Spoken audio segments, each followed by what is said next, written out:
அனைத்துலக ஈரோடை தமிழ் வானொலி நேயர்கள் அனைவருக்கும் நமது வணக்கங்கள். அனைத்துலக ஈரோடை தமிழ் வானொலி தாயகம், தமிழகம், சர்வதேசம் சார்ந்த அரசியல் நிகழ்வுகள், மருத்துவம் என்று பலதரப்பட்ட விடயங்கள் உங்கள் இல்லங்களின் முற்றங்களுக்கு காவி வரும் ஒரு தேசிய ஊடகம். இது அரசியல் களம். இன்றைய அரசியல் களத்திலே தாயகத்திலிருந்து திருமிகு KV தவராசா அவர்கள், அதாவது ஜனாதிபதி சட்டத்தரணியாக இருக்கும் திருமிகு KV தவராசா அவர்கள் எங்களுடன் இணைந்திருக்கின்றார். அவருடன் இன்று இரண்டு விடயங்கள் பேச உள்ளோம். ஒன்று, சமகாலத்தில் ஒரு குறிப்பிட்ட நாட்களுக்கு கிழமைகளுக்கு முன்பு ஐக்கிய ராச்சியத்திலிருந்து இலங்கை வந்திருந்த ஒரு நபர், அவர் கைது செய்யப்பட்டு விடுதலை செய்யப்பட்டிருந்தார். அது பற்றி பேசுவோம். அதை அடுத்து இன்று நாங்கள் இப்பொழுது பேசிக்கொண்டிருக்கின்ற இந்த நேரத்தில் இன்றைய நாள் தமிழரசு கட்சியினுடைய கூட்டம் தாயகத்திலே நடைபெற்றது. அங்கு என்ன விஷயங்கள் நடைபெற்றது என்பது பற்றி மக்களுக்கு அறியப்படுத்த வேண்டியது எங்களுடைய ஒரு ஊடகத்தினுடைய கடமை. அந்த வகையிலே நாங்கள் திருமிகு தவராசா அவர்களை வரவேற்றுக் கொள்கின்றோம். வணக்கம் ஐயா. வணக்கம். வணக்கம். ஒரு சில கிழமைகளுக்கு முன்பு ஐக்கிய ராச்சியத்திலிருந்து இலங்கை வந்திருந்த ஒரு ஈழத்தமிழர் கைது செய்யப்பட்டிருந்தார். அவர் மேல் போடப்பட்ட வழக்கு அவர் ஐக்கிய ராச்சியத்திலே இந்த உலகத்தமிழர் பேரவையுடன் இணைந்து பணம் சேகரித்தார் என்பதுதான் அந்த வழக்காக பதியப்பட்டிருந்தது. 2009ஆம் ஆண்டுக்கு பிற்பாடு ஐக்கிய ராச்சியம் வந்ததாகவும் 2012ஆம் ஆண்டு அவர் மேல் ஒரு வழக்கு தாக்கல் செய்யப்பட்டிருந்ததாகவும் நாங்கள் அறிகின்றோம். இது பற்றி உங்களுடைய விளக்கங்கத்தை கொஞ்சம் தாருங்கள். இது ஏனென்று சொன்னால், நாங்கள் புலத்திலே இருக்கின்ற பல செயற்பாட்டாளர்கள் இன்றும் தாயகம் பெற முடியாத நிலைமையிலே இருக்கின்றார்கள். இதனுடைய விளைவுகள் இது உண்மையிலேயே திட்டமிட்டு செய்யப்பட்டதா, அல்லது புலத்திலே இருக்கின்ற மற்ற செயற்பாட்டாளர்களுக்கும் ஒரு பயமுறுத்தலை ஏற்படுத்துவதாக செய்யப்பட்டதா, அல்லது இன்னொரு விடயமாக நாங்கள் அதை ஆராய்ந்து பார்க்க வேண்டும். ஏனென்று சொன்னால், இன்று புலம்பெயர் தேசத்திலே யாராலும் அங்கீகரிக்க முடியாத, ஒருத்தராலும் அங்கீகரிக்கப்படாத ஒரு GTF என்று சொல்லப்படுகின்ற உலகத்தமிழர் பேரவை எந்த காலத்திலுமே களத்திலே இறங்கி வீடுகளுக்கு சென்று பணம் சேகரித்தது கிடையாது. அப்படி இருக்கும் பொழுது இன்று அந்த GTF என்ற அமைப்பு தாயகத்திலே இன்று அந்த இமாலய பிரகடனம் என்ற அந்த முன்பு ஏற்கனவே அவர்கள் அந்த ஒரு கூட்டம் ஒன்று பௌத்த பிக்குகள் எல்லாருடன் சேர்ந்து ஒரு தீர்மானத்தை நிறைவேற்றி இருந்தார்கள். இப்பொழுது அங்கு கொழும்பிலும், கிளிநொச்சி, யாழ்ப்பாணம் போன்ற இடங்களிலே அந்த மகாநாடுகள் நடத்துவதற்காக, இமாலய பிரகடனத்தை நோக்கி மகாநாடு நடத்துவதற்காக வந்திருக்கின்றார்கள். இது அவர்களுக்கு ஒரு வெள்ளை அடிக்கும் ஒரு விடயமாக இருக்கும் என்று நீங்க நினைக்கின்றீர்களா? உங்களுடைய கருத்தை, நீங்களாம் இந்த வழக்கிலே சட்டத்தரணியாக ஆஜராகி இருந்தீர்கள், உங்களுடைய கருத்தை பதிவு செய்யுங்க. இந்த விடயத்தை பொறுத்தவரைக்கும் நிச்சயமாக நாங்கள் கலந்துரையாட வேண்டும். ஏனென்றால் அரசியலுக்கு அப்பால் இது ஒவ்வொருவரும், இந்த உறவுகள் அனைவரும் தெரிந்து கொள்ள வேண்டிய விடயம், முக்கியமான விடயமாகும். ஏனென்றால் 2009ஆம் ஆண்டு யுத்தம் மௌனிக்கப்பட்ட பின்னர் ஆயிரக்கணக்கான இளைஞர்கள் யுவதிகள் கைது செய்யப்பட்டார்கள். அப்பாவிகள் கைது செய்யப்பட்டு அதன் பிறகு பெரும்பான்மையோர்கள் விடுதலை செய்யப்பட்டார்கள். அதிலே இப்பொழுது நவம்பர் 30ஆம் தேதி கைது செய்யப்பட்ட பிரித்தானிய பிரஜையும் கைது செய்யப்பட்டு விடுதலை செய்யப்பட்டார். 2009ஆம் ஆண்டு விடுதலை செய்யப்பட்ட பின்னர் அவர் அதன் பிறகு 2010ஆம் ஆண்டு பிரித்தானியா சென்று 2024ஆம் ஆண்டு நவம்பர் மாதம் 30ஆம் தேதி வரைக்கும் அவர் இலங்கைக்கு விஜயம் செய்யவில்லை. ஆனால் பிரித்தானிய பிரஜையாகி தனது தாயாருடைய இறுதிக்கிரியையில் கலந்து கொள்வதற்காக, ஒரு மகன் என்ற முறையிலே தாயார் என்ற இறுதிக்கிரியில் கலந்து கொள்வதற்காக வந்த வேளையிலேயே அவருக்கு எதிராக கட்டுநாயக்க விமான நிலையத்திலே ஒரு பயணத்தடை விதிக்கப்பட்டிருந்தது. அந்த பயணத்தடை விதிக்கப்பட்டது அடிப்படையிலே அவர் கைது செய்யப்பட்டார். இதுல முக்கியமான விடயம் என்னவென்றால், அவர்களுடைய அந்த கைது நடவடிக்கை நடந்த பிறகு அவருடைய தாயாருடைய மரணத்தில் கலந்து கொள்ளும் சந்தர்ப்பம் வழங்கப்பட்டது. அதன் பிறகு இந்த வழக்கு 2 தவணைகள் தேதிகள் அழைக்கப்பட்டன. ஒன்று டிசம்பர் மாதம் 6ஆம் தேதியும் மீண்டும் தங்களுக்கு மேலதிக அறிக்கை சமர்ப்பிக்கப்பட வேண்டியிருப்பதனால் குற்றப்புலனாய்வு பிரிவினர் இன்னும் ஒரு தேதியை கோரியதனால் கடந்த 17ஆம் தேதி டிசம்பர் மாதம் 17ஆம் தேதிக்கு இந்த வழக்கு அழைக்கப்பட்டது. இதிலே முக்கியமான விடயம் என்றால் போலீசாரால் முன்வைக்கப்பட்ட குற்றச்சாட்டு இது யாதெனில் 2012ஆம் ஆண்டு இவர் பிரித்தானியாவிலிருந்து உலக தமிழ் பேரவையுடன் இணைந்து ஒரு பெண்மணியின் பெயரையும் குறிப்பிட்டிருக்கிறார்கள். அதை நான் கூற விரும்பவில்லை, தேவையில்லை, அவசியமில்லை. அந்த பெண்மணியுடன் இணைந்து நிதியை சேகரித்ததாகவும் பிரித்தானிய பேரவையிலுடைய முக்கியஸ்தர்களுடைய பெயரும் அங்கே அவருடைய முதல் அறிக்கையில தொடர்ச்சியாக அறிக்கை பி ரிப்போர்ட்லேயே பெயரை குறிப்பிட்டிருக்கிறார்கள். உலகத்தமிழர் பேரவை நினைக்கிறேன் இல்லையா? உலகத்தமிழர் பேரவை மன்னிக்கவும், உலகத்தமிழர் பேரவையுடைய பெயரையும் குறிப்பிட்டு அந்த அறிக்கையை தாக்கல் செய்திருக்கிறார்கள். அது இணைந்துதான் இவர் நிதியை சேகரித்து, விசேடம் அம்சம் என்னவென்றால் நிதியை சேகரித்தது மட்டுமின்றி நிதியை சேகரித்து விடுதலை புலிகளை மேல் உருவாக்கத்திற்காகவும் விடுதலை புலனாய்வுக்காகவும் அந்த நிதியை வேறு, அதாவது போலி கடவுச்சீட்டில் இலங்கை வந்து யாழ் நகருக்கு சென்று அதே போன்று வவுனியாக்கும் சென்று இந்த நிதிகள் வழங்கப்பட்டது என்பதுதான் இவருக்கு எதிராக உள்ள குற்றச்சாட்டு. ஆனால் விசேட அம்சம் என்னவென்றால் இவரை கைது செய்த பொழுது அவர்கள் பிரித்தானிய, அதாவது இங்கே இலங்கையினுடைய அவருடைய பெயரும் இலங்கை கடவுச்சீட்டினுடைய இலக்கம் வந்து அங்கே குறிப்பிடப்பட்டிருந்தது. ஆனால் அவர் அங்கிருந்து வந்து பிரித்தானிய கடவுச்சீட்டை கையளித்த போது அவர்கள் அந்த பெயரை வைத்து, பெயரையும் விசேடமாக அவருடைய பிறந்த தேதியையும் வைத்துத்தான் அவரை கைது செய்திருக்கிறார்கள். இவ்வாறு கைது செய்தவர்கள் விசாரணையிலேயே விடயத்தை நாங்கள் கவனமாக பார்க்க வேண்டும். என்னவென்றால் குறைகாலத்து விசாரணைகளை கூறினார்கள், இந்த அதாவது நிதி சேகரித்து இங்க வந்து செய்ததாக, நிதியை வந்து கையளித்ததாக கூறிய போதிலும் அந்த நிதி யாருக்கு கொடுத்தது என்ற ஒரு எந்த விளக்கமும் இல்லை. 6ஆம் தேதி டிசம்பர் மாதம் தாக்கல் செய்த அறிக்கையிலையும் குறிப்பிட்டிருக்கிறார்கள். அதைத்தான் நாம் இதை பார்ப்போம். அவருடைய பிழையினம் தான் எங்களுடைய பலம். அவருடைய அறிக்கையில குறிப்பிட்டிருக்கிறார்கள் யார் யாருக்கு இந்த நிதிகள் வழங்கப்பட்டது என்பதற்காக எந்த ஒரு தரவும் அங்கே குறிப்பிடப்படவில்லை. இல்லை, திருப்பி கோடிட்டு கேட்கின்றேன். இந்த ஜிடிஎஃப், குளோபல் தமிழ் ஃபோரம் அல்லது உலக தமிழர் பேரவை என்பது வந்து அவர் வழி கிளியராக அங்கு சொல்லப்பட்டிருக்கின்றதா? முக்கியமாக என்னவென்றால், நாங்கள் வழக்காடுவதற்கு முன்பு போலீசாரால் தாக்கல் செய்யப்பட்ட அறிக்கைகள் 1-2 அறிக்கை அல்ல. 2009ஆம் ஆண்டு வரைக்கும் ஒரு வழக்கு தாக்கல் செய்யப்பட்டது. 2012ஆம் ஆண்டு இந்த அறிக்கை தாக்கல் செய்திருக்கிறார்கள். 2-3 அறிக்கைகளை அதாவது குற்றப்புலனாய்வு பிரிவினரும் பயங்கரவாத பிரிவினரும் அறிக்கைகள் தாக்கல் செய்திருக்கிறார்கள். இந்த அறிக்கைகள் அனைத்தையும் நான் குறிப்பிட்ட ஒரு 3-4 நாட்களுக்குள்ள அனைத்து அறிக்கைகளையும் பெற்றுக்கொண்டேன். அது மிகவும் கடினமான விடயமாக இருந்தால் 15 வருடத்துக்குள்ள சுலபமாக பெற்றுக்கொள்ள முடியாது. இருந்தால் அவர்களுடைய என்ன வழக்கு என்னத்தை குறிப்பிடுகிறார்கள் என்று வைத்துத்தான் நாங்கள் வழக்கை ஆட வேண்டும். ஆக அந்த அறிக்கைகளை நான் பார்த்த பிறகு இரவு பகலாக அந்த அறிக்கைகளை பார்த்தோம். நானும் எனது கனிஷ்ட சட்டத்தரணிகளும் பார்த்துதான் இந்த அறிக்கைகளை நாங்கள் தயார் செய்து கொண்டோம். இந்த இதிலே வந்து எந்த விதமான சான்றுகளும் இல்லை.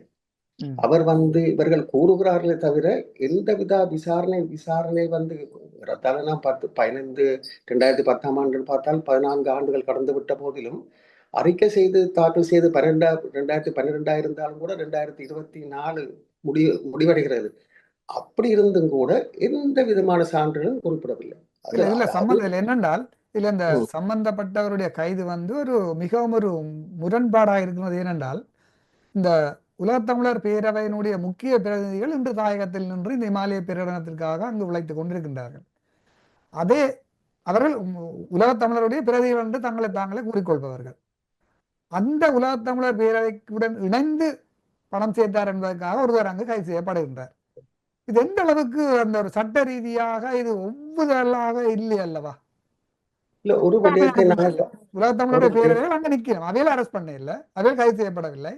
ஆனா அவர்களுக்காக வேலை செய்த ஒருவர் வந்து கைது செய்யப்படுகின்றார். கூடமான விடயமாக தெரியவில்லையா? இல்ல, ஒரு விடயத்தை நாங்கள் பார்க்க வேண்டும் என்னவென்றால், நான் பல ஆயிரக்கணக்கான வழக்குகளை செய்திருக்கிறேன். பயங்கர தடை சட்டத்துக்குள்ளும் அவசரகால விதிகளின் கீழையும் ம். ஆயிரக்கணக்கான வழக்குகள், 1000க்கு மேற்பட்ட பல நூற்றுக்கணக்கான வழக்குகள் வைத்துக் கொள்வோம். ஆனால் நிதி சேகரித்தாக பல வழக்குகள் இருந்த போதிலும் எனக்கு முதலாக உலக தமிழ் பேரவையுடன் இணைந்து என்ற ஒரு வசனம் குறிப்பிடப்பட்டிருப்பது இந்த 2012 அறிக்கையில மட்டும்தான். ஆ. இன்னும் உலக தமிழ் பேரவை வந்து நிதி சேகரித்தாக நான் எதுவுமே என்னுடைய சட்டத்துறை வரலாற்றிலே அவர்கள் இந்த விசேடமாக பயங்கர தடை சட்டத்துக்குள்ளேயோ அல்லது அவசரகால ஒழுங்கு விதியின் கீழேயோ உலகத்தமிழ் பேரவை குறிப்பிடப்படவில்லை ஒரு இல்ல காலம். அதுக்காண்டித்தான் நான் இதை கேட்டேன். என்னென்றால் ஆனால் உலகத்தமிழர் பேரவை என்பது இந்த வரைக்கும் தமிழ் மக்களால் அங்கீகரிக்கப்படாத ஒரு அமைப்பு ஒன்று. அப்ப இந்த இமாலய பேரகடனத்தை அங்க கொண்டு வந்து அதை மக்கள் மத்தியிலே கொண்டு செல்ல வேணும் என்பதற்காக முனைப்புடன் செயற்பட்டு கொண்டு வருவார்கள் இந்த உலகத்தமிழர் பேரவை. அப்ப அவர்கள் அங்கு நிற்கின்ற சமகாலத்தில் இவர் கைது செய்யப்படுகின்றார். அப்படியாயின் மக்கள் மத்தியில இந்த அமைப்பை ஒரு பெரிய அமைப்பாக காட்டுவதற்கோ அல்ல அவர்களுக்கு வெள்ளி அடிப்பதற்காக இப்படியான கைதை செய்து பிரமாண்டமாக்கினார்களா என்ற ஒரு கேள்வி எழும்புகின்றது அல்லவா? அப்படி ஒரு நியாயமான சந்தேகங்கள் உருவாக்கினாலும் கூட இங்க ஒரு விடயத்தை நாங்கள் பார்க்க வேண்டும் என்னவென்றால், நான் சகல அறிக்கையிலும் பெற்றுக்கொண்ட பொழுது இது 2012 ஆண்டு இந்த அறிக்கை தாக்கல் செய்யப்பட்டிருக்கின்றது. 2012 அந்த அறிக்கை தாக்கல் செய்யப்பட்டு அதனுடைய அதாவது சர்டிஃபைட் காப்பி நான் எடுத்து வைத்திருக்கிறேன். நான் சாட்சியம் இல்லாமல் கதைப்பதில்லை. அதிலே இருக்கின்றது 2012 தாக்கல் செய்யப்பட்ட அறிக்கையிலே உலகத்தமிழ் பேரவை இணைந்து இருக்கின்றது. ஆனால் இது நீங்கள் கூறுவது ஒரு நியாயமான சந்தேகத்தை உருவாக்கினாலும் கூட ஏறத்தாழ 12 வருடங்களுக்கு முந்தி தாக்கல் செய்யப்பட்ட அறிக்கை. அப்பொழுது உலகத்தமிழர் பேரவை பற்றிய யாருமே இப்படியான ஒரு விடயத்தை நாங்கள் எதிர்பார்க்கவும் இல்லை. இப்படி அவர்கள் வருவார்கள், வந்து இமாலய பிரகடனத்தை நடத்துவார்கள் என்பதை நாங்கள் எதிர்பார்க்க விடயம். ஆனால் அந்த விடயத்தை நாங்கள் பார்க்கும் பொழுது இது திட்டமிட்டு செய்ததாக சொல்ல முடியாது என்றால் 2012 அறிக்கை என்னிடம் கைவசம் இருக்கின்றது. ஆகவே இந்த திட்டமிட்டு செய்கிற ஒரு சந்தர்ப்பம் இல்லை. அது ஒரு நியாயமான சந்தேகத்தை உருவாக்கினாலும் கூட சாட்சி என்ற ரீதியிலே திட்டமிட்டு செயல்பட்டதாக நாங்கள் கவனத்தில் கொள்ள முடியாது என்பதுதான் என்னுடைய அப்படியான வழக்குகள் அந்த ஏற்கனவே பதிவு செய்யப்பட்டிருந்து புலத்தில் இருந்து அங்கு வருபவர்களுக்கு அப்ப கைது செய்யப்படக்கூடிய நிலை இருக்கிறது என்பதை கூறுகின்றீர்கள். இல்ல, நாங்கள் முக்கியமாக இந்த வழக்கை பொறுத்த வரைக்கும் நான் அதிகமாக இந்த வழக்கு நான் பல ஆயிரக்கணக்கான வழக்கில் இருந்தாலும் கூட இந்த வழக்கு தனிப்பட்ட ஒரு பிரித்தானிய பிரஜையை பாதித்தாக இருந்தாலும் கூட முழுதும் எங்களுடைய உறவுகள் அனைவருமே, அதாவது ஈழத்திலே இருந்து புலம்பெயர்ந்து எங்கள் உறவுகள் அனைவருக்கும் ஒரு பாதிப்பை உண்டாக்கிய வழக்கு இது என்பதை மறந்துவிட முடியாது. ஏனென்றால் ஒருவருக்கும் கூட தனக்கு எதிராக தடையான ஒன்று பெறப்பட்டிருக்கா இல்லையா என்பது கூட ஒருவருக்கும் தெரியாது. அதாவது சாதாரணமாக ஒரு நிரபராதி கூட தண்டிக்கப்படலாம். அப்படியான ஒரு வழக்கு என்றபடியே எனக்கு பல நூற்றுக்கணக்கான தொலைபேசி அழைப்புகள் வந்தன. முகமுக நூல்களிலேயும் வந்து எப்படியாவது இந்த வழக்கை இவர் எப்படியாவது இந்த வழக்கில் இருந்து நீங்கள் இது அதாவது செய்ய வேண்டும் என்பதை மிகவும் பணிவான கோரிக்கைகள் வைத்தார்கள். என்னை பொறுத்தவரையிலும் எனது உறவுகள் அனைவருக்கும் யாராயிருந்தாலும் வந்து இப்படி நாங்கள் ஒரு குற்றம் செய்திருந்தால் அது வேறு விடயம், அது வழக்காடிட்டு போவோம். ஆனால் இது வந்து எல்லோருக்குமே பிரச்சனை. எனக்கு தெரியக்கூடியதாக பலர் வந்து பல பயணிகள் வந்து எங்களுடைய உறவுகள் அது ஏர்போர்ட்ல இருந்து திரும்பி போனவர்களும் இருக்கிறார்கள். அப்படி மனப்பயம் ஒன்று இருந்தது அவர்களுக்கு. எப்படி போவது என்று சொல்லி தெரியாது. ஏனென்றால் ஒரு விடயத்தை நான் தெளிவாக கூற வேண்டும் என்னென்றால், இப்பொழுது வைப்போமே, ஏ கைது செய்யப்படுகிறார், பேரை விடுவோம். ஏ கைது செய்யப்படும் பொழுது அவர் பியுடைய பேரை குறிப்பிடுகிறார். பியும் நானும் சேர்ந்துதான் செய்தோம் என்று குறிப்பிடுகிறார். அவர் பியோடு சேர்ந்து செய்தாரா இல்லையா என்பது வேறு விடயம்.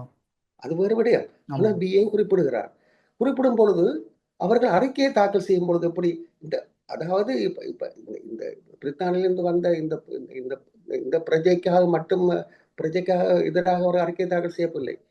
கொட்டகையில் இருக்கின்ற பெண்மணியினுடைய பேரையும் குறிப்பிட்டு இவர்கள் இருவருக்கு எதிராகத்தான் தடையான அதாவது பயண தடை விதிக்கப்பட்டிருக்கிறது. இருவருக்கு எதிராகத்தான் வழக்கு தாக்கல் செய்யப்பட்டிருக்கிறது. ஆகவே அறிக்கையில் தாக்கல் செய்யப்பட்டிருக்கிறது. ஆகவே தெரியாம இருக்கலாம். ஆமா. ஆகவே இல்ல இப்ப நாங்கள் நாங்கள் வந்து இப்படி இன்னொன்றே பார்க்கலாம். என்னன்னு சொன்னால் இப்ப இருக்கிற அந்த ஏகேடியினுடைய அரசு இவர்களே ஏற்கனவே ஒரு புரட்சி செய்து இலங்கையிலே 2 தரம் புரட்சி செய்து 2 தரம் தோல்வி பெற்ற ஒரு ஜேவிபி அமைப்பு.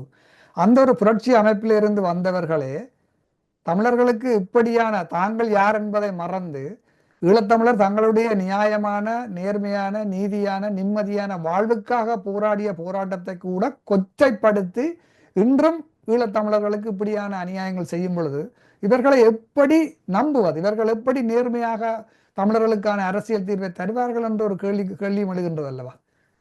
நிச்சயமாக எல்லோருக்கும் அதாவது ஒரு மாற்றம் வேணும் என்பதற்காக, ஒரு மாற்றத்தை ஏற்படுத்த வேண்டும் என்பதற்காக விசேடமாக பார்க்க போனால் நான் எதிர்பார்க்கவே இல்லை. இப்பொழுது உதாரணமாக சொல்லுவோம்னா, யாழ்ப்பாணம் எங்களுடைய, அதாவது எங்களுடைய தலைநகரம் என்று திருவண்ணாமலை கூறினாலும் கூட, யாழ்ப்பாணம் தான் எங்களுடைய வடக்கு, அதாவது தெற்குல உள்ளவர்களுக்கு யாழ்ப்பாணம் என்றால் தான் அவர்களுக்கு முக்கியமாக அது எங்களுடைய தலைநகரம் என்று கூறுவோமே. ஆமா. அந்த யாழ்ப்பாணத்திலே தமிழ் தேசியத்தினுடைய அந்த யாழ்ப்பாண மண்ணிலே ஒரு பிரதிநிதி கூட இம்முறை தேர்வு செய்யப்படவில்லை. இதை பார்க்க வேண்டும். இது மக்களுடைய பிழையும் சொல்லப்பட முடியாது. அது எங்களுக்கு இல்ல, கட்சியில் மக்கள் பிழை இல்லை. முன்பு இருந்தவர்கள் விட்ட பிழையால் தான் மக்கள் இப்ப இப்படியான தெரிவுக்கு போக வேண்டி வந்தது. மக்கள், நான் நேரடியாக பலரோடு உறவாட கூட சந்தர்ப்பம் கிடைத்தது. என்னால் நாமல் கதைப்பதை விட நாங்கள் எங்களுடைய கருத்துக்களை சொல்வதல்ல, மக்களுடைய பிரச்சனைகளை உள்வாங்க வேண்டும். நிச்சயமா, நிச்சயமா. மக்களுடைய தேவைப்பாடுகள், மக்கள் என்னத்தை எதிர்பார்க்கிறார்கள் என்பதை நாங்கள் கேட்டுக்கொண்டாதான் நாங்கள் அவர்களுக்கு ஏதாவது செய்ய முடியுமா என்று பார்க்க முடியும். நிச்சயமா, நிச்சயமா. உங்களுக்காக மக்கள் இல்ல, கட்சிக்காக மக்கள் அல்ல, மக்களுக்காக தான் கட்சி, மக்களுக்காக தான் தலைவர். ஆமா, தலைவருக்காக மக்கள் இல்ல, மக்கள் இல்லையா? இதுகளை எத்தனை தலைவர் புரிஞ்சு கொண்டு இருக்கணும்ன்றது ஒரு கேள்விக்குறியா இருக்கு. ஆனா அந்த வகையில பார்க்கும் பொழுது வன்னிய பார்ப்போமே, வன்னியில பார்த்தா வவுனியா தான் வன்னியில தலைநகரம் இருப்போமே, வவுனியால கூட ஒரு ஆசனம் கூட பெற்றுக்கொள்ளவில்லை. 100க்கு 20% வாக்குகளோடு நாங்கள் பெற்றுக்கொள்ள இல்லை என்றால் என்ன பாரம்பரிய கல்வி, அந்த நிலைமைக்கு தள்ளப்பட்டிருக்கிற விஷயம். அது எங்களுடைய அரசியல் முரண்பாடு ஒரு பக்கம் வைப்போம். ஒரு தமிழ் மகன் என்ற முறையில, தமிழ் பெற்றாளன் என்ற முறையில என்னுடைய கருத்தை சொல்லுகிறேன். கவலைக்குரிய விடயம் அது ஒரு பக்கம் இருக்கட்டும். ஆகவே இந்த விடயத்தை பொறுத்த வரைக்கும் என்னவென்றால், உங்களுக்கு எல்லோருக்கும் தெரியும், நான் கூற வேண்டியதில்லை. நான் பல பயங்கர தடை சட்டத்திலே கைது செய்யப்பட்டு 89ஆம் ஆண்டு போராட்டத்திலே ஆயுதம் ஏந்தியவர்கள் இன்று ஆட்சி புரிகிறார்கள் என்பதை நாங்கள் மறப்பதற்கு இல்லை. ஆகவே ஆயுதம் ஏந்தி 89ஆம் ஆண்டு புரட்சியின் போது, ஆயுத புரட்சியின் போது பலர் கைது செய்யப்பட்டு பலருக்காக நான் வாதாடி பலரை விடுதலை செய்திருக்கிறேன் நீதிமன்றத்திலே. அது ஆயுத போராட்டம் என்ற முறையிலே அவர்களுக்கு நாங்கள் எங்களுடைய கடமையை செய்ய வேண்டும் என்பதற்காக சட்டத்தரணி என்ற முறையில் அந்த கடமைகளை செய்தோம். அது ஒரு விடயம் இல்லை. ஆனால் அவர்கள் எவ்வளவு தூரத்திற்கு அவர்கள் நடந்து கொண்டார்கள் என்பது எல்லோருக்கும் தெரியும், ஓரளவு தெரியும். அதை இப்போதைக்கு மக்களை பல சொல்ல முடியாது என்றால், மக்களுக்கு அதை நினைவைத்துக் கொள்ள நிலையிலே மக்கள் இல்லை. மக்கள் இல்ல, அது மக்கள் நினைவைத்துக் கொள்ளக்கூடிய நிலையில மக்கள் நிலைமை இல்லை. மக்கள் எத்தனையோ பிரச்சனை, பொருளாதார பிரச்சனை, வாழ்வாதார பிரச்சனை, அதாவது வாழ்க்கை திறமே மாறுபட்டிருக்கிறது போல எல்லோருக்கும் தெரியும். வடக்கிலே பார்ப்போமா இருந்தால் பழைய வடக்கு அல்ல, நான் வெளிப்படையாக கூறுகிறேன், அந்த வாழ்க்கை முறையே மாற்றமடைந்தது. ஆகவே அதாவது சில விடயங்களை நான் கவித்துக் கொள்கிறேன். ஆனால் அப்படியான நிலைமையில் தான் இருக்கிறது. ஆனால் 2006ஆம் ஆண்டு என்ன நடந்தது, வடக்கு கிழக்குக்கு என்ன நடந்தது, எப்படி பிரிக்கப்பட்டது, பீட்டோமில் நடந்தது, அப்படி பட்டியலிட்டு கொண்டே நிறைய இது பற்றி நாங்கள் ஏற்கனவே எங்களுடைய காணொலிகளில் நாங்கள் இது சம்பந்தமாக பேசியிருக்கின்றோம். இந்த தடை விஷயத்தில் கூட பாத்தீங்கன்னா 2009ஆம் ஆண்டு ஆயுதம் மௌனிக்கப்பட்ட பின்னர் கோத்தபாயா கிட்டத்தட்ட 450 புலம்பெயர் அமைப்புகளையும் 450 அந்த உள்ளடங்களாக தனிநபர்களையும் தடைப்பட்டியலை கொண்டு வந்தார்கள். அப்பொழுது அவர்கள் தடைப்பட்டியலில் கொண்டு வந்த போது எத்தனை பேர் உயிரிழந்திருக்கிறார்கள், எத்தனை பேர் இறைபதம் அடைந்து விட்டார்கள் என்று கூட ஒரு கணக்கு இல்லாமல் 450 பேரை பட்டியலில் சேர்த்தார்கள்.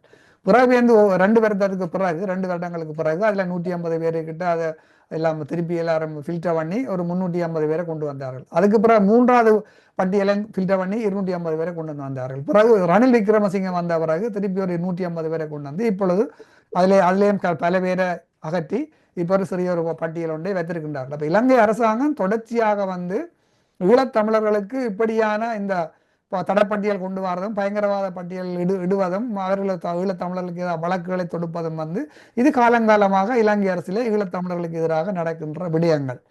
இதிலே புலம்பெயர் மக்களும் தாயகம் செல்கின்ற எங்களுடைய உறவுகள் இந்த விடயங்களிலே நீங்கள் கவனமாக இருக்க வேண்டும் என்ற ஒரு விழிப்புணர்வுக்காகத்தான் இன்று இந்த விடயத்தை பற்றி பேசினோம். மற்றொரு நாங்கள் நிறைவு கொண்டு வருகின்ற நேரமாகின்றது. இன்னொரு முக்கியமான விடயத்தை பற்றி நாங்கள் பேச வேண்டும். இன்று அதாவது 28ஆம் தேதி 12ஆம் மாதம் 2024ஆம் ஆண்டு நாங்கள் இப்பொழுது பேசிக் கொண்டிருக்கின்றோம்.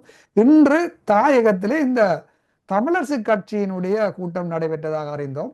இந்த தமிழரசு கட்சி ஒரு பாரம்பரிய கட்சியினுடைய இந்த இழுபறை நிலை இன்னும் முடிவுக்கு வந்ததாக தெரியவில்லை.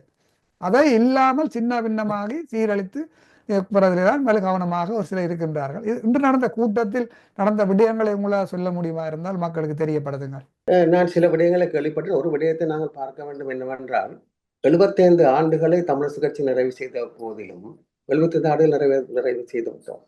75 ஆண்டுகள் பவள விழாவும் கொண்டாடி முடிந்து விட்டது. ஆனால் வரலாற்றிலே விசேடமாக பார்க்க போனால் வரலாற்றிலே 8 தலைவர்கள் இருந்திருக்கிறார்கள். அவர்கள் காலத்துக்கு காலம் மாறி மாறி வந்திருக்கிறார்கள். திரும்பவும் ஒருவர் திரும்பவும் அப்படியாக. ஏனென்றால் எங்களுடைய ஒரு விடயத்தை இந்த விடயத்தை தான் என்று எனக்கு பொழுது ஞாபகம் இருக்கின்றது.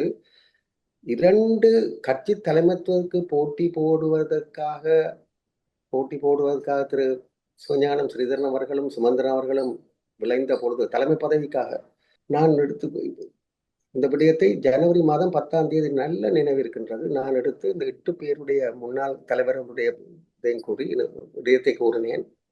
எங்களுடைய கட்சி மற்ற எல்லா கட்சியிலும் காட்டி வேறுபட்ட கட்சி என்று. என்னடா நாங்கள் உரிமைக்காக போராடுவோம். அதாவது எங்கட மண்ணுக்காகவும் எங்கட மொழிக்காகவும் மண்ணுக்காகவும் தான் நாங்கள் எங்களுடைய போராட்டம் நடத்தி கொண்டிருக்கிறோம். எங்களுக்குள்ளே ஒரு விட்டு கொடுப்புகள் முக்கியம். வாழ்க்கையில விட்டு கொடுப்புகள், ஒரு சகிப்புத்தன்மை, ஒரு விட்டு கொடுப்புகள் இல்லை என்று சொன்னால் நாங்கள் வெற்றி பெற முடியாது. எங்களுக்குள்ளே ஒரு போட்டி என்று வருமா இருந்தால் அந்த போட்டி எவ்வளவுதான் ஜனநாயகம் என்று கூறினாலும் கூட வெளிப்படை எங்களுக்கு தெரிந்த விடயம் தானே. ஜனநாயகம் என்ற போர்வையிலே கூறப்படலாம் அந்த ஜனநாயகத்திலே போட்டி விடுவோம் என்று. அது அல்ல விடயம். கட்சிக்குள்ளே கடந்த 8 தலைவர்மாரும் ஒரு காலமும் போட்டியிடவில்லை. அவர்களுடைய ஒரு புரிந்துணர்வு இருந்தது. ஆனால் இங்கே இன்று அந்த ஜனவரி மாதம் 10ஆம் தேதி நான் கூறிய பொழுது அப்பொழுது நான் கூறுறேன், நீங்கள் ஒரு வருடத்துக்கு ஒருவர் தலைமை தாங்கிக் கொள்ளுங்கள். ஒரு வருடத்துக்குள்ளே மறுபடியும் அந்த மாற்றம் வரும் பொழுது மற்ற தலைவர் எடுக்கலாம். ஆனால் பெயரை கூற விரும்பவில்லை. அவர்கள் விரும்பவில்லை. இறுதியாக நடந்தது இது நான் கூறுவது ஜனவரி மாதம் 10ஆம் தேதி 2024. இன்னும் ஒரு 12 நாளிலே ஜனவரி மாதம் 10ஆம் தேதி 2025 வரப்போகுது. ஆனால் வழக்கு நீதிமன்றத்தில் இருக்கின்றது. பொதுக்குழு செயலிழந்து விட்டது. பொதுக்குழு இல்லை என்று சொன்னால் பொதுக்குழு தான் தெரிவு செய்கிறது. எல்லாரும் தெரிவு செய்யப்பட்டாலும் அங்கீகரிக்கப்படவும் பொதுக்குழுவினால் அங்கீகரிக்கப்பட வேண்டும்.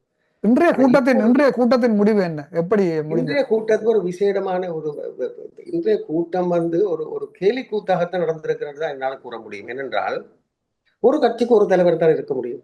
யாரோ சரியாக இருப்பலையோ, அதாவது கட்சிக்கு ஒருத்தர் தான் தலைவராக இருக்க முடியும். 2 தலைவர் இருக்க முடியாது. ஆகவே இப்பொழுது என்ன நடந்திருக்கின்றது? இதுதான், அதாவது மத்திய குழு இன்று கூடப்பட்டதாக கேள்விப்பட்டேன். நான் கட்சியிலே 14 வருடங்கள் இருந்து தொடர்ந்தும் என்னோட இனத்துக்கு துரோகம் செய்து கொண்டோ இனத்துக்கு துரோகம் செய்கிற செயல்பாட்டில் நான் கலந்து கொள்ள விரும்பாபடியே நான் விலகிவிட்டேன். ஆனால் இப்பொழுது நான் பேசுகிறேன் தமிழரசு கட்சியினுடைய ஒரு அனுதாபியாக பேசவில்லை. ஒரு மக்களில் ஒருவனாக, தமிழ் தேசிய பற்றாளனாக, மக்கள் ஒருவனாகத்தான் என்னுடைய கருத்துக்களை முன்வைக்கிறேன். ஒரு விடயத்தை நாங்கள் பார்க்க வேண்டும் என்னவென்றால், தமிழரசு கட்சியினுடைய அதாவது மத்திய குழுவிலே ஒரு மத்திய குழுவினால் ஒரு தீர்மானம், மத்திய குழுவில் ஒருவர் விலக்குவதாக இருந்தால் கூட மத்திய குழு தீர்மானம் எடுக்க முடியாது. அது பொதுக்குழுவால் அங்கீகரிக்கப்பட வேண்டும். உதாரணமாக நான் கூறுகிறேனே, 2021ஆம் தேதி ஜனவரி மாதம் அங்கே தேர்தல் நடைபெற்றது. அப்பொழுது கட்டி அணைத்து நாங்கள் ஒரு அணியாக செல்வோம் என்று கூறியவர்கள் மறுகவும் 2 அணியானார்கள். ஒருவர் செயலாளர் கேட்டார், அது பிரச்சனையா வந்தது. அங்கே மத்திய குழுவிலே முடிவு எடுக்கப்பட்டு பொதுக்குழு அழைக்கப்பட்டது என்றால் பொதுக்குழு அங்கீகரிக்க வேண்டும். பொதுக்குழு அங்கீகரிக்கிறதுல பிரச்சனை வந்தபடியால் தான் பிரச்சனை வந்தவுடன் நீதிமன்றத்துக்கு சென்று இப்பொழுது நீதிமன்றத்தில் வழக்கு இருக்கின்றது. அதுல விசேட அம்சத்தை நான் கூற வேண்டும். நான் ஸ்ரீதரனுக்காக வேண்டும், தெரிவு செய்யப்பட்ட நாடாளுமன்ற உறுப்பினர் ஸ்ரீதரனுக்காக வேண்டும், கோதாசனுக்காக வேண்டும் நான் ஆஜரானேன் அந்த வழக்கில் நீதிமன்றத்தில். ஆஜராகி முதல் நாளே நான் கலந்தாலோசித்து இந்த வழக்கை தொடர்ந்து கொண்டு செல்ல முடியாது, எங்களுடைய பிரச்சனை வீட்டு பிரச்சனை, வீட்டுக்குள்ளே தீர்த்து கொள்ள வேண்டும் அடிப்படையிலே நான் இது சொன்னேன். நான் கதைத்து 7 எதிராளிகளை பெயர் குறிப்பிடப்பட்டிருந்த சுமந்திரன் அவர்கள் 5ஆம் எதிராளி, அவரை தவிர 6ஆம் எதிராளி, மிச்சம் அனைத்து எதிராளிகளும் நாங்கள் பதிவேட்டிலே கையெழுத்திட்டோம். அதாவது வழக்காளி கோருகிற நிவாரணங்களை வழங்குகிறோம் என்ற பிரச்சனையை முடிக்க வேண்டும். பிரச்சனையை முடிச்சு நாங்கள் பொதுக்குழுவை கூட்டி தெரிவு செய்து கொள்ளலாம். ஆனால் அன்று கையெழுத்து விட்டு 6 பேர் கையெழுத்து விட்டார்கள். அன்றைய தினம் திரு சுமந்தர் கௌரவ உறுப்பினர், முன்னாள் நாடாளுமன்ற உறுப்பினர் சுமந்தர் அவர்களுக்கு வர முடியவில்லை தாயார் இறுதிக்கிரிய காரணமாக. பிறகு அவர் வந்தார், பிப்ரவரி மாதம் 5ஆம் தேதி வந்தார். அவரும் மற்ற இருவரும், அதாவது கட்சிக்குள்ள எங்களோட கையெழுத்து வைத்தவர்கள் இருவருமா சேர்ந்து, கையெழுத்து வைத்த பிறகு பேரை குறிப்பிட விரும்பவில்லை, கையெழுத்து வைத்த பிறகு 3வருமா சேர்ந்து ஒரு சத்திய கருத்தை அணைத்தார்கள். தாங்களுக்கு அது நாங்கள் இந்த நிவாரணம் கொடுக்க விரும்பவில்லை என்று. ஆனால் விசேட அம்சம் என்னவென்றால், கொடுத்திருந்தால் வழக்கு எப்பயும் முடிஞ்சிருக்கும். 7 மாதத்துக்கு பிறகு அந்த 3வரும் திரும்பவும் சத்திய கடிதம் கொடுத்து சத்திய கடிதத்தை தாக்கல் செய்துவிட்டு கூறுகிறார்கள், நாங்கள் வழக்காளனுடைய வேண்டுதலை, அதாவது அவருடைய கோரிக்கைகளை, அவருடைய வேண்டுதல்களை நாங்கள் பூர்த்தி செய்கிறோம் என்று கூறுகிறார். என்ன விடயம் என்றால், ஒரு விடயத்தினை பார்க்க வேண்டும். இப்பொழுது தமிழிசை கட்சியினுடைய மத்திய குழுவுக்கு பதில் தலைவராக சிவஞானம் ஸ்ரீதரன் மன்னிக்கணும், CVK சிவஞானம் நான் கேட்கிற ஒரே ஒரு கேள்வி என்னென்றால், தலைவர் இல்லாத வேளையிலே தான் உபதலைவர் தலைவராங்க. இது ஒரு பாலகனுக்குன்னு இல்லை. இப்ப நாங்க நீதிமன்றத்துக்கு போனா ஆக்டிவ் மேஜிஸ்ட்ரேட் இல்ல ஆக்டிங் மேஜிஸ்ட்ரேட் வரலாம், சரியோ? அப்ப மத்திய குழுவுல இவர் தலைமை தாங்கிறாராம், அரசியல் குழுவுல மாவை சேனாதிராஜா தலைமை. நாங்கள் நிறைவு கொண்டு வரும் நேரம் வந்து விட்டது. இல்ல ஒரு விடயத்தை மட்டும் நான் கூறிக்கொண்டேன் என்று சொன்னால், இப்ப தாயகத்திலே இந்த வீடு காலத்துக்கு காலம் பிரித்து புது ஓலை போட்டு மேய்வார்கள். அதுபோன்றுதான் இந்த தமிழிசை கட்சி இந்த வீடு திருப்பி ஒரு பிரித்து மேயப்பட வேண்டிய ஒரு அரசியல் கட்சியாகத்தான் இன்று செயற்படுகின்றது. இங்கு இருக்கின்ற இந்த முதியோர்கள் அனைவரையும் அகற்றி இளையோர்கள் இதில் வருவதற்கான வேலை திட்டங்களை முன்னெடுக்க வேண்டியது அந்த கட்சியில் இருக்கின்ற அங்கத்தவர்கள் மட்டுமன்றல்ல, மக்களும் இதில் விழிப்புணர்வாக செயற்பட வேண்டும் என்பதுதான் எங்களுடைய பார்வையாக இருக்கின்றது. இன்றைய சந்தர்ப்பத்தில் நீங்கள் கலந்து கொண்டு 2 விடயங்களை பற்றி பேசியிருந்தீர்கள். இந்த தடைப்பட்டியலில் இருந்தவர் அங்கு அவர் கைது செய்யப்பட்டமையும், மற்றது தமிழரசு கட்சியில் இன்று நடந்த கூட்டம் பற்றியும் கூறியவர்கள். எங்கள் அந்த தரப்பட்ட அந்த நேர ஃப்ரேமுக்குள் நான் முடிக்க வேண்டிய ஒரு நிர்பந்தத்தில் இருக்கின்றபடியால் நான் இந்த நேர்காணலை நிறைவு செய்துள்ளோம். உங்கள் நேரத்தை ஒதுக்கி எங்களுடன் கலந்து பேசியதற்காக மிக்க நன்றி. வணக்கம். இந்த சந்தர்ப்பத்தை வழங்கிய உங்களுக்கும் என் உறவுகளுக்கும் எனது வணக்கத்தை, நன்றியும் தெரிவித்துக் கொள்கிறேன். எமது பார்வையாளர்களுக்கு வணக்கம். மக்களின் குரலாய் ஓங்கி ஒலிக்கும் இலக்கு மின்னிதழ் மற்றும் உயிரோடை தமிழ் வானொலி ஆகிய இவ்விரு ஊடகங்களும் உங்களைப் போன்ற எமது நேயர்கள் நண்பர்களின் ஆதரவிலேயே இயங்கி வருகின்றன. மிக குறைந்த வளங்களுடன் பல இடர்கள் மற்றும் தடைகளை தாண்டி பயணிக்கும் எமது ஊடகங்களின் பணிகள் மேலும் வளர உங்களால் முடிந்த நிதியுதவியை வழங்கி இன்னும் காத்திரமான செயற்பாடுகளை முன்னெடுக்க உதவுமாறு மிகவும் பணிவன்புடன் வேண்டி நிற்கின்றோம். உங்கள் பங்களிப்பு உங்களின் உரிமை குரலாய் ஓங்கி ஒலிக்கும். நன்றி.